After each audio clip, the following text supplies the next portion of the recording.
Тільки сварка. Сварка. Тільки сварка тут. Забагато сьогодні щось. Щось бабки зваряться.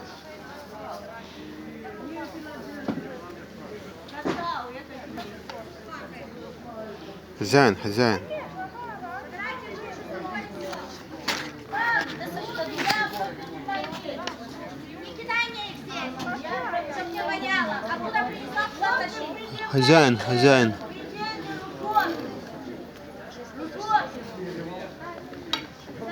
Все хозяева.